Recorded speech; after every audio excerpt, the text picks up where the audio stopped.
यहां तो एक ऐसी सरकार है जिसके साथ एक नहीं कई घोटाले देखे जाते हैं। शुरुआत में मुझे पता नहीं कहां कहां से करूं। हवाला घोटाला हो, शराब घोटाला हो, शिक्षा का क्लासरूम घोटाला हो, डीटीसी बस घोटाला हो, घोटाले पे घोटाला, और जिन्हें ठगों को ठगने का काम भी किया हो, जो तिहाड़ में भी ठगने से नहीं हटते, ऐसों ने मजदूरों को भी नहीं छोड़ा है। मेरा सवाल तो अरविंद केजरीवाल जी से यह भी है कि आप जब रात को सोते हैं तो क्या आपको चैन से नींद भी आती है? क्या आप अपनी आत्मा को इस सवाल का जवाब दे पाते हो कि जहां बच्चों को इस शिक्षा के क्लासरूम में भी घोटाले कर गए, मजदूरों के मदद के लिए जो हजारों करोड़ थे वो भी आप लूट कर खा गए? कौन सा ऐसा वर्ग है जिसको अरविंद केजरीवाल जी ने छोड़ा नहीं? भ्रष्टाचार के नए मॉडल इन्होंने पेश किए हैं और भ्रष्टाचार बना आपका शिष्टाचार। पकड़े जाएं तो कहते हैं अत्याचार अत्याचार, और जो पकड़ा भी गया उसको भी ईमानदारी के सर्टिफिकेट देने का इन्होंने काम किया है। मैं इस पे मजदूरों के घोटाले पर भी आऊंगा, लेकिन दिल्ली के चुनाव में आपने देखा ही होगा कि चाहे गुजरात हो, दिल्ली हो या इससे पहले पंजाब हो, आम आदमी पार्टी में टिकटें बेचने का तो आरोप लगा ही।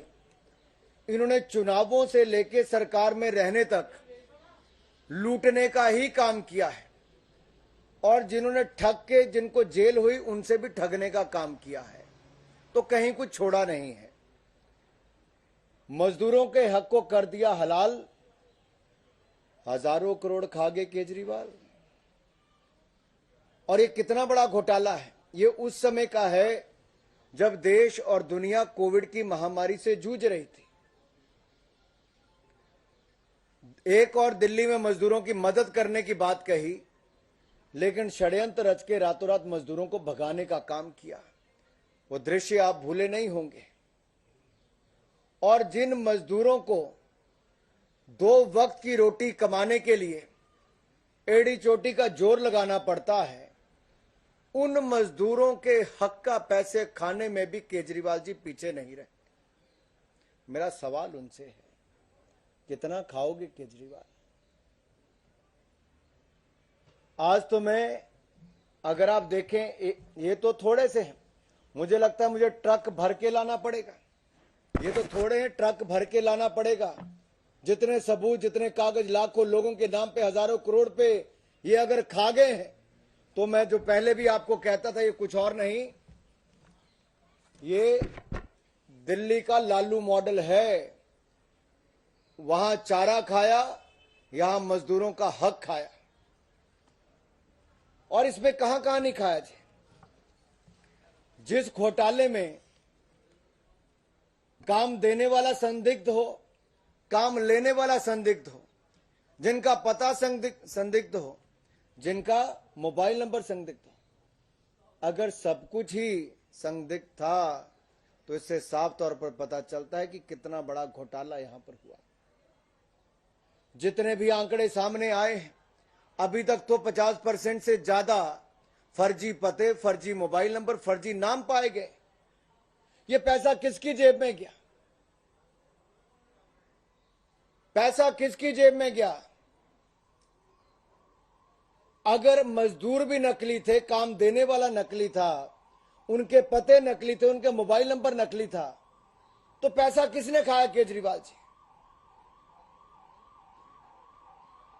और अगर मैं आपको एक एक करके बताऊं, जहां सस्पिशियस मोबाइल नंबर की बात करूं, अब यहां पे वसंत कुमार का नाम आता है जो एप्लीकेंट है,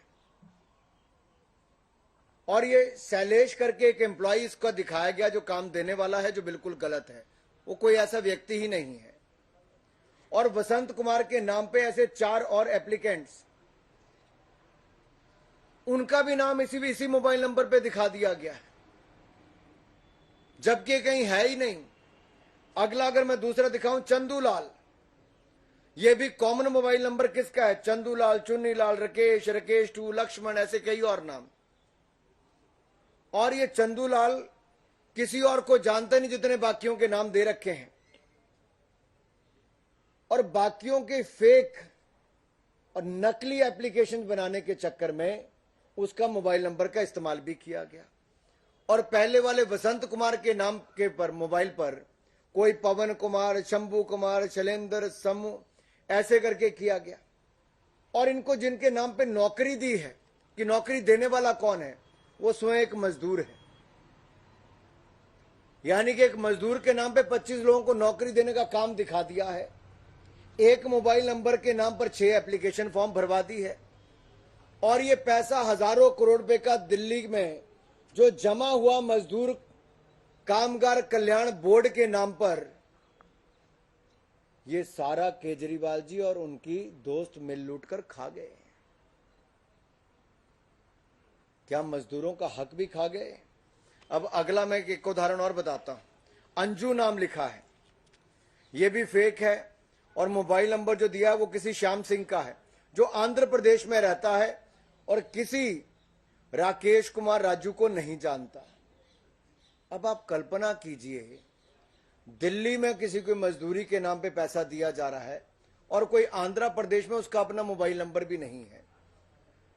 एक इसी तरह से फूलचंद है जिसको नौकरी देने वाला अनूप है, लेकिन फूलचंद के नाम पर ही ना जाने कितने मोबाइल नंबर लिखे। एप्लीकेंट मंजू है जिसका एम्प्लॉयर राजेश है, और ये नथुलाल के नाम पे कहीं पे चल के आ रहा है। ये कहीं किसी का किसी के साथ तालमेल नजर नहीं आता है। और ये रेडी लगाता है कचौड़ी बनाने की और पूड़ी बनाने की, और उसने लिखा है कि मैं किसी मंजू राजेश को नहीं जानता और हमारी लोकेलिटी में ऐसा कोई व्यक्ति रहता भी नहीं। ऐसे संगीत बजाज, उमा देवी से लेकर नीना देवी हैं जिनको नौकरी देने वाले अलग अलग दिखा रखे हैं, और संगीता बजाज के नाम नंबर पर बाकी सबके एप्लीकेशन फॉर्म भी भर दिए हैं।